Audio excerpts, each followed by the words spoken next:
Audiobooks are great. However, they're quite long, right? 6 to 8 hours, maybe on average. A lot of the audiobooks are that are popular in Vietnam or just books in general. A lot of them are written by foreign authors, which is great, but they lack a little bit of local context. A lot of that knowledge is not one to one applicable. So that's where we realized, okay, that local factor plus the length leaves something for us to do. So what we launched next was what we called pod courses. You can think of it a little bit inspired by masterclass, where we approached top experts in Vietnam in different fields and got them to share on these topics from their local experience and sharing directly in Vietnamese in a shorter form. Welcome to Brave. Learn from Southeast Asia's best tech leaders. Build the future, learn from our past, and stay human in between. No BS on success. I'm Jeremy Au, venture capitalist, serial founder, Harvard MBA, science fiction nerd, and dad of 2 daughters. Every week, we debate startup news, interview changemakers, answer listener questions, and share personal insights. Join our movement of over 40,000 members and get transcripts, resources, and community at www.bravesea.com. Stay well and stay brave. You don't want to miss Geeks on a Beach, the unique premier startup conference in the region. Join us from November 13th to 15, 2024 at J Park Island Resort in Mactan, Cebu. This event brings together tech enthusiasts, investors, and entrepreneurs for 3 days of workshops, talks, and networking. Register at geeksonabeach.com and use code BRAVEC for a 45% discount for the first 10 registrations and 35% off for the next ones.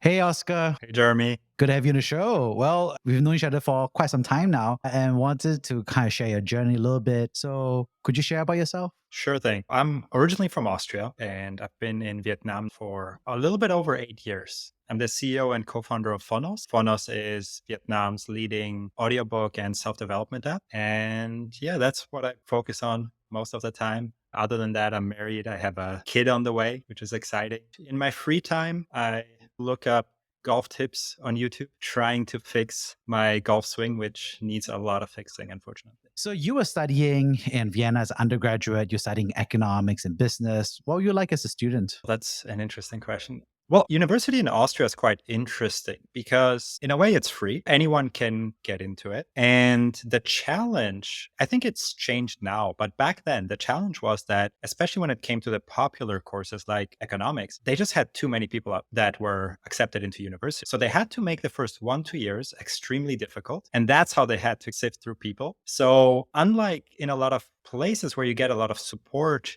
when you are at university, you have total freedom at university in Austria. No one cares if you come to class. No one cares if you pass. No one cares if you do 1 class per semester or 0 or 10. Literally, you barely interact with anyone. So it was a bit tough when it came to self-discipline. I really had to learn it over a couple of semesters to get independent and be self-motivated to actually get it done. So that was quite interesting. But like a lot of business and economics students, a big reason for why I went for that was because I didn't really know what else to do. So how did you figure out what you wanted to do? Oh, it was a long and interesting but painful process over the years. I think I spent most of my 20s trying to figure that out. I had to work while I was studying at university. I did a bunch of jobs, which was anything ranging from I worked at a headhunting firm. I worked at a small medical company. I did some sales. I even remember getting my first job, which was, or first real job, because first I did some waitressing on the side, but then my first office job, I remember going to the interview. And it was a small company. The CEO asking me, I need someone to create a flyer for me. Do you know how to do that? And I remember saying yes. She said, great, come back tomorrow and show me. And I went home. I Googled how to create flyers and like Photoshop. And I just went through that and spent almost a whole night up trying to create a flyer. Nowadays with Canva or something, it's quite easy. But back then I still had to do the design and figured out something, brought it to her the next day and got hired that way. So many times that's happened to me as well. You promise something and you Google it or whatever it is. But I think what's interesting is that you did a lot of what I call like marketing and project management in your early career and across different geographies. So how did that come about? So my career is quite unique in a way because I initially was planning, like many business people, to go into consulting or finance. At the end of my studies, I did get into like one leg into finance. I started working at some M&A consulting firms and got my first taste of what that world is like. And while there were some interesting aspects, I did that corner office test where I looked at the people who had the corner office and imagined, do I want to be that person in 10 years, 15 years? And for me, it didn't feel right. And there was something missing there. So my next step was going to the Middle East, where I worked on a project for refugees. This was a joint project between the German government and the UN. I spent some time living in the Middle East, in Jordan specifically, working with refugees and trying to see if the world of development help, if that was something that would work for me. I had that thought in the past already of working for the UN, something in that direction would be quite interesting. I had a very multicultural childhood also growing up, going to international schools. So it just felt appealing to me. I spent a couple months working that. I saw it was a great experience, but I also saw that world was also not for me. So I feel that a lot of my 20s was just step after step learning what didn't work for me until I came closer to what actually did. And after that, it was that transition to marketing and eventually discovering, especially entrepreneurship and the startup world. And that was the part where I felt like, oh, that really resonated. So, does that mean that you were a terrible employee because you didn't know who you were? How does that show up in terms of knowing more about what you want versus realizing there's something that you don't want to do? Yes, but not right away. I think I was a great employee in for a few months. Then I dropped off. My motivation, my enjoyment just kind of dropped off. I have Mm, that thing that a lot of founders have where I enjoy new challenges and I right. enjoy new problems to solve. But once something's up and running, it becomes less interesting to me. So, as an employee, especially as a junior employee, you don't get that many new challenges thrown at you. You're kind of here's your task, go do it, keep doing it. And then Yeah. maybe once every 2 years we'll promote you and you get a new task. But that wasn't really the way it worked for me when it came to my motivation and keeping me excited. And especially when it came to doing my best work. So that's interesting. And you basically also during this time also changed geographies as well. So how did that happen? Well, the first change was growing up. I moved from country to country, but mostly across Europe and then also spent some time in Russia. The first real change came with the Middle East. It was a very interesting experience, completely different culture, and really getting to experience that was very unique. After that, I came to Asia. That was a big move. First, I actually came to KL. So my flight, it's always quite interesting where I was in the Middle East and I was trying to decide what to do next. And I had already a little bit caught the entrepreneurship, online marketing vibe. I saw that had there was something interesting there. And I was reading a blog from a guy and he just randomly put up a post saying, "Hey, I'm looking for someone to work on me on my blog." And I answered that. I said, "Hey, I'm looking for something." And we talked for a bit, had a call, and he said, "Great, come to KL. That's where I'm based right now for a few months. Come join me." And I basically canceled my flight back to Europe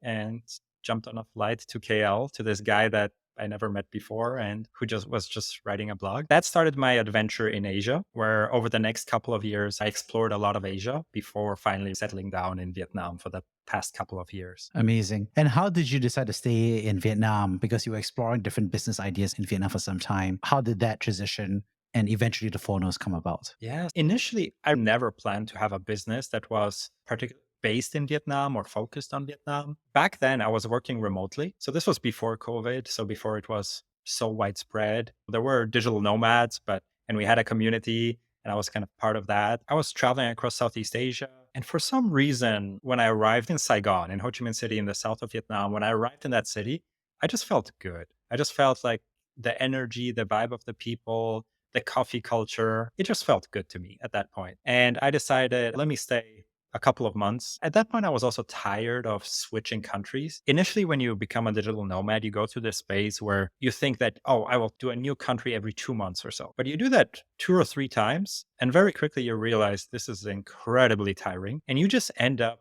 redoing the same task. You have to find a place to live. You have to find a place to shop. Where do you do your groceries? Where do you do your laundry? Now you have to meet some new people. You have to have some friends. And if you switch every 2 months, you just start over all over again. I wanted to stay somewhere longer. Vietnam felt just amazing. And what was supposed to be maybe 6 months turned into over 8 years now. And Fonos really came about a couple of years later. So I've been in Vietnam for 8 years and we launched Fonos 4.5 years ago. So let's say 5.5 years ago is when we started working on the idea. Could you share about how the idea first came about? Sure. So the original idea really came from my co-founder. So she is Vietnamese and she was running an F&B business in Vietnam. So she has a chain of banh mi restaurants. They have a couple locations in Vietnam. Nowadays, they have also over locations in Korea, I believe. And she was very busy with that and wanted to read more business books. But because she was busy, she was looking for audiobooks, right? It's easy to kind of put in your headphones and listen to something while you're in the Grab car or on the way somewhere. And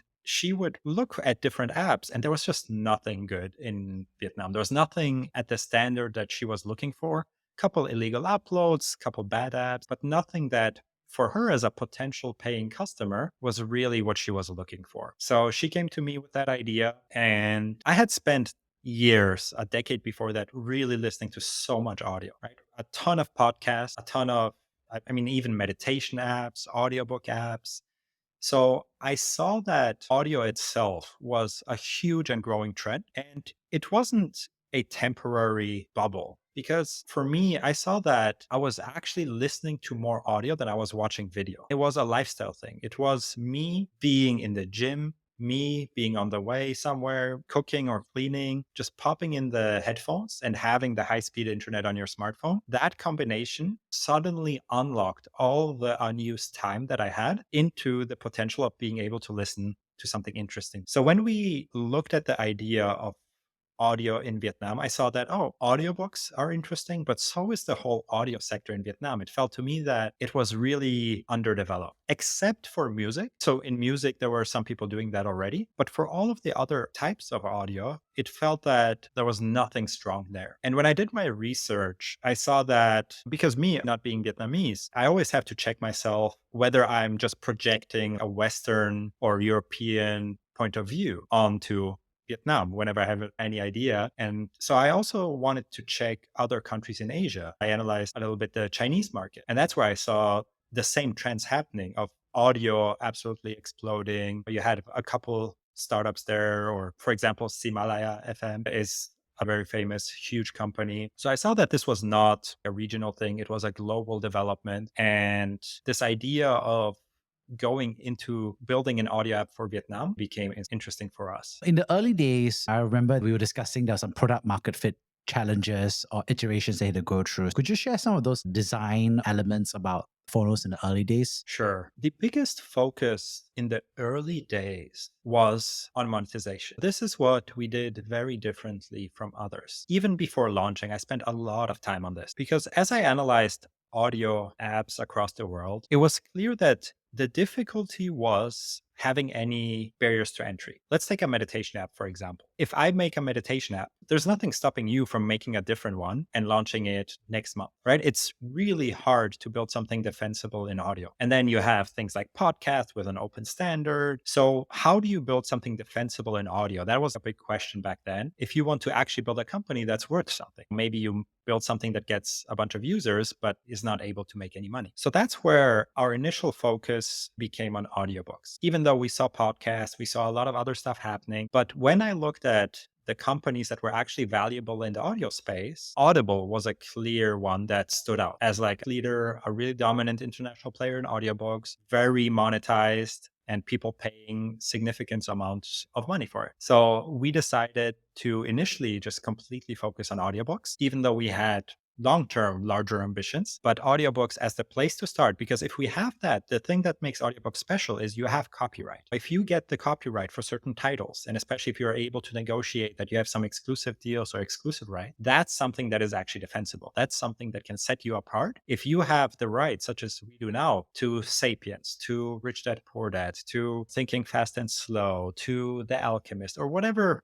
popular title there is, if you have the exclusive right that we do for the Vietnamese audio version, of course, then it's very hard to launch a competitor. And then you actually have something unique and valuable. So that was a big part of the early days of focusing on audiobooks. And then, of course, came the challenge of how do we get Vietnamese people to pay? Anyone we talk to in Vietnam would tell us this will not work because Vietnamese people do not pay for content. And when they told us, it was pretty much true. Right? Nowadays, it's a bit different, but 5 years ago, they did not pay for a lot of content. That's true. Those were, when I looked around, those were the very early days of Netflix and Spotify in Vietnam. So there were some early adopters starting to pay for international apps like this, but there weren't really Vietnamese subscription apps on the market. It didn't really exist. So we had to ask ourselves a difficult question of, is it going to be possible to get Vietnamese people to pay for this kind of content? Or are we just doomed to fail and it's not going to work? So the way I approach that is, first, I started with a thought of Vietnamese people are not different from the rest of the world. The trends that happen in other places, there's nothing magical about, or that unique about Vietnamese people that they will go the opposite way of the rest of the world. So I looked at China. Right? In Europe and in the West, that part is obvious. Like subscription apps are a big thing. People pay for content. But I looked at Asia, and specifically I looked at China. From the research I did, I saw that there had been a similar change in attitudes of consumers. It was 10 years ago, 15 years ago, before that. But they had gone through a similar change where in the past, people did not pay for anything online, but that changed massively. And then once they started paying, that audience was actually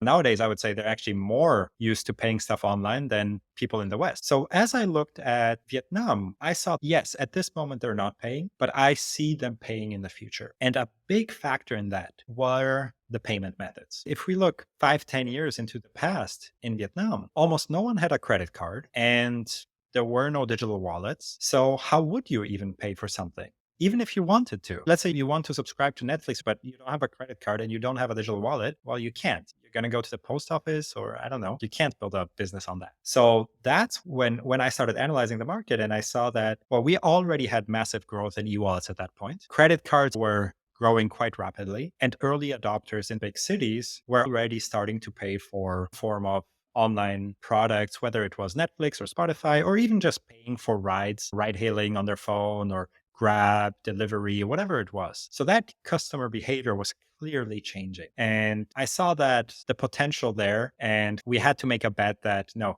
Vietnamese consumers, they're going to go the same way as the rest of the world when given the right framework, the right tools, right? If they have the same tools to pay online, they will pay online. I also remember you sharing about how you initially had started out with the book section targeting fiction, and then you eventually had to change. So could you share a little bit more about that product market fit discovery? Yes, this was massive for us. And it ties into my experience going to bookstores. When I go into a bookstore in Austria, I primarily see fiction books, and then nonfiction is a little bit on the side. It's very clear that fiction is the main star. But if you enter a bookstore, a physical bookstore in Vietnam, it's the opposite. Nonfiction books everywhere. And then you have a fiction section a little bit on the side somewhere. And when we launched Fonos, we did not know what to expect because it was a new market, new product. No one had really done this in Vietnam. So we did not know which books people would want to listen to. Now, our long-term vision was to have all of them. So that was good. We didn't have to focus too much. But very quickly, within the first few months, we saw that nonfiction was just a massive hit. Users wanted nonfiction. And the cool thing is that it's not limited to one type of nonfiction. It's not very popular, of course, is always anything to do with career or money because young Vietnamese are hungry. They want to improve their life. But I've been so massively impressed by the diversity of nonfiction books that Vietnamese audiences go for. Books on health are very big on Phonos. Books on spirituality are some of our best sellers, psychology, parenting. So really, it's not any specific type, but just general knowledge seeking seems to be the common thread that Vietnamese audiences want. They really want to learn more about things. They want to keep improving. They want to self-develop. And our audience, our primary audience is 25 to 35. These are young professionals in the big cities that are already out of school. They have a job, they have some income, but they're looking to keep learning, keep developing. Now, we have a broad range of users, right? I've met so many people who told me that their parents are huge Phonos users and listeners and that they set the account up for their parents on their phone. But yeah, that audience, that nonfiction drive is really massive. And it's also influenced the product direction once we took it further than audiobooks. How have you taken it further than audiobooks based on this insight? Well, initially we experimented with other product with other content types. So nowadays we have other types such as guided meditations, we have book summaries, we have some English audiobooks. So we have different types of content. And we were a big moment for us was when I was trying to figure out the future direction, where we want to go. And we were trying to decide between going into more audio content focused on stories or something in a different direction. What we did was we started talking to our users. We started interviewing them, doing some surveys, trying to really dig deeper into, okay, you have audiobooks, you come here for that on Fonos. What else can we solve for you? How else can we provide value to you? And to my surprise, I expected it a little bit, but not at that level. 85 to 90% of our users specifically said, I use Fonos to learn. So my first reaction was, okay, maybe that's because of the content we already have, so all the nonfiction books, but wouldn't you want some books, some entertainment stories, some ghost stories, some romance stories, something like that? Would that be interesting? And they very categorically said, nope, I want more stuff to learn. So that's where we realized like, okay, it wasn't 50-50, it was 90-10. So that was like a massive signal to me that, all right, this is clearly our audience. They want this. We should stay on that track. At that point, I stopped thinking of us as audio first, and I started thinking of us as a knowledge or self-development app first. People use our app to learn, and audio is a great way to do that, but it doesn't have to be the only way. So we looked at people, what are the downsides of audiobooks? And what can we give something else to make up for that? Audiobooks are great. However, they're quite long, right? 6 to 8 hours, maybe on average. A lot of the audiobooks that are popular in Vietnam or just books in general, a lot of them are written by foreign authors, which is great, but they lack a little bit of local context. So let's take a famous example like Rich Dad Poor Dad. There's great wisdom there that's applicable anywhere. However, when he talks about real estate, for example, the real estate market in Vietnam and US works very differently. A lot of that knowledge is not one-to-one applicable. So that's where we realized, okay, that local factor plus the length leaves something for us to do. So what we launched next was what we called pod courses. You can think of it a little bit inspired by masterclass, where we approached top experts in Vietnam in different fields and got them to share on these topics from their local experience and sharing directly in Vietnamese in a shorter form, also in video format. You can listen to it or you can watch it. We launched that early this year, and that has been a great success for us and had a very positive reaction from our users. And we're super focused on building out that part of the business now because it ties into that user desire of learning, right? They want to learn, they want to know. And the way I shared it with our team and the way we now approach that is imagining a person in Vietnam, someone like you, Jeremy, or me. We have a lot of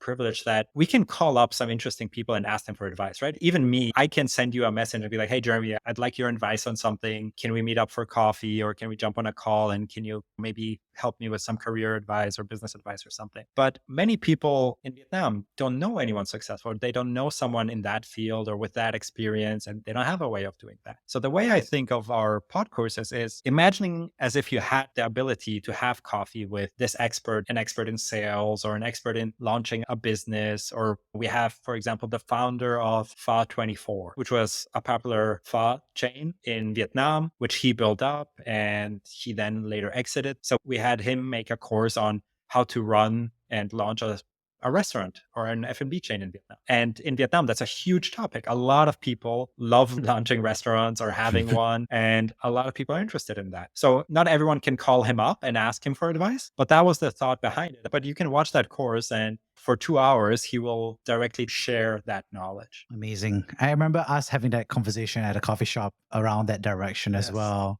And I remember you tussling with that question quite a bit at that point of time, and we're having that debate. What do you think stopped you or slowed you down in coming to that thinking versus things that help you figure it out faster, which is about a mastery piece? I think the key was how I thought of our company.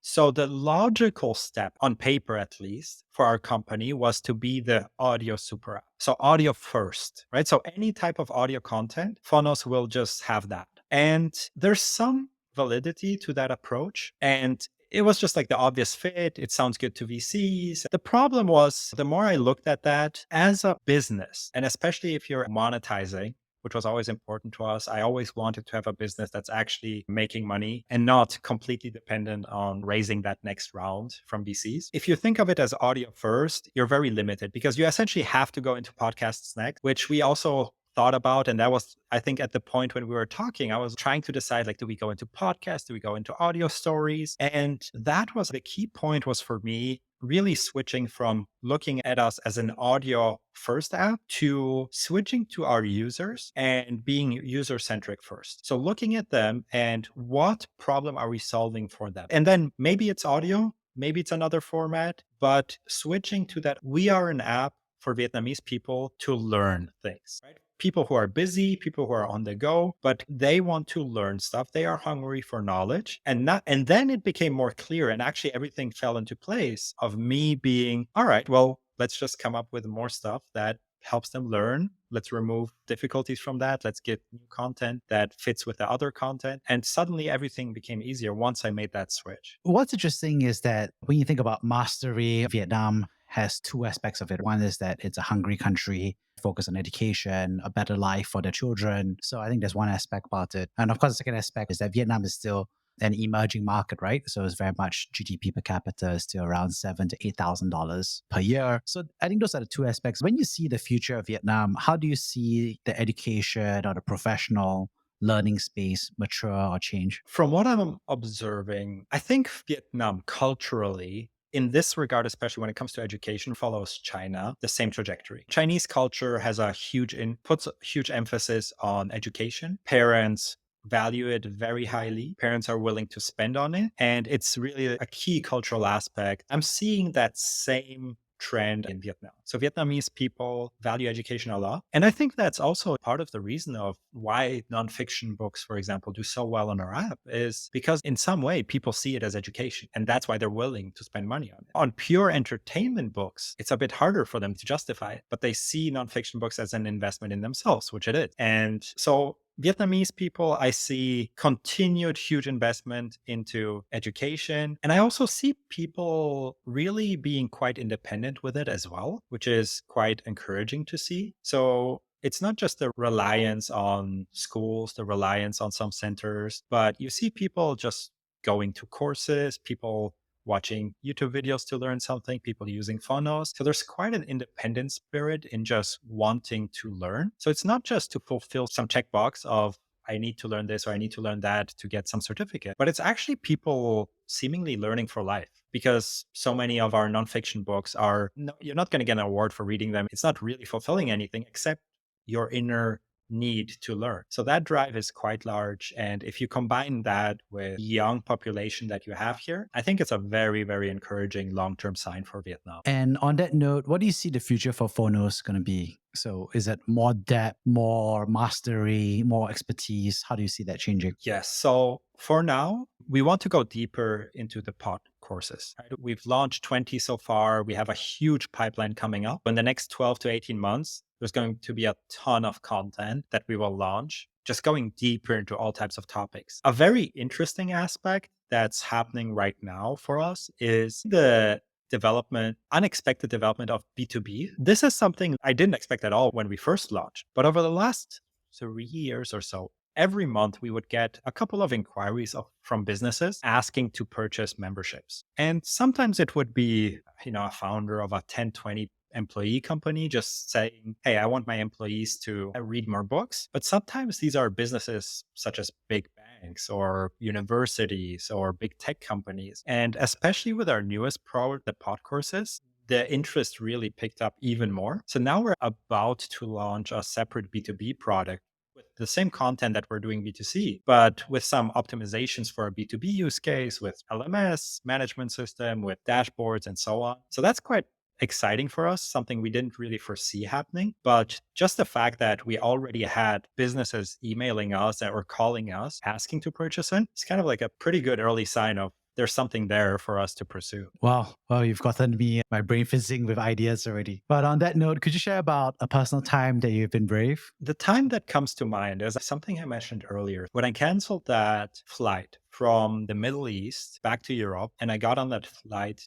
to KL. At that point, I think I quite literally had 500 euros in my bank account. And looking back, I don't know how I made that decision. There's a line between bravery and stupidity, and I'm not sure in which category to put that decision. I'm very glad I made that decision, and I'm happy it worked out. But jumping on a flight and then landing in KL with 500 euros in my bank account and no real way of getting more if something didn't work out, that was, let's call it brave. But yeah, I think there's a line there, but I think that qualifies. I'm just curious, 500 euros is not a lot of money, right? So how do you feel? This, like, obviously you did it, but you also said that you were worried. So how was the emotions around that? The excitement was making up for the worry. There was a lot of uncertainty and things had to work out. But I felt at that point in my life, I had the right attitude of also, I will make it work out. So even if plan A had, for some reason, if something had gone wrong, I would have figured something out, right? At that point, I was particularly hungry, particularly excited about going into the world and exploring and going into online business and Asia. So I think that's what actually gave me the confidence. It wasn't so much the confidence that this job will 100% work out, but I think it was just like the confidence that if it doesn't, I'll find something else. Looking back, any advice you will give to that younger version of yourself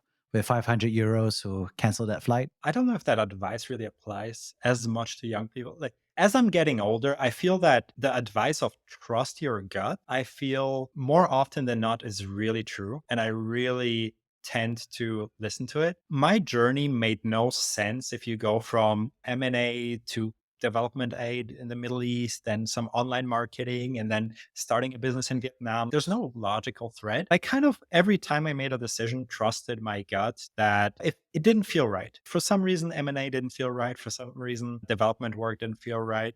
And when I did the right thing, it felt right pretty much right away. I felt like, oh, yeah, this is good. This is fun. Just like when I became a founder and started running a startup, I felt like, oh, this feels great. I'm enjoying this. And not because being a founder is so enjoyable. It's full of pain, full of uncertainty, full of stress and pressure and the unknown, but it still felt right. And somehow it fits me and I wouldn't change it for something else. So I would say go with your gut. Amazing. On that note, thank you so much for sharing. I love to summarize the three big from this conversation. First of all, thanks so much for sharing about your early career time in Austria, figuring out your life and doing economics, but also floating to many different countries and different roles, where you had initial burst of motivation, but there was a pruning process where you had to figure out what you actually did like versus what were the things that you liked less, making a decision to let go of things in order to pursue new opportunities. Secondly, thanks for sharing about Fonos. I think it was fascinating to hear about the early product market fit in terms of the decision making needed about why your spouse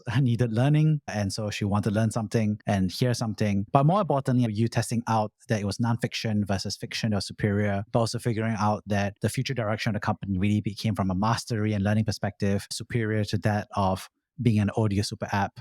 Lastly, thanks so much for sharing about go with your gut. I thought it was fascinating to hear about that philosophy, not just with your intuition to kind of hop on a flight to travel to a new country, but also when you decided to stay in Ho Chi Minh City, when you decided to build a new company, and when you figure out how to pivot your company accordingly. So thank you so much for sharing, Oscar. Thank you for having me, Jeremy. It was fun sharing.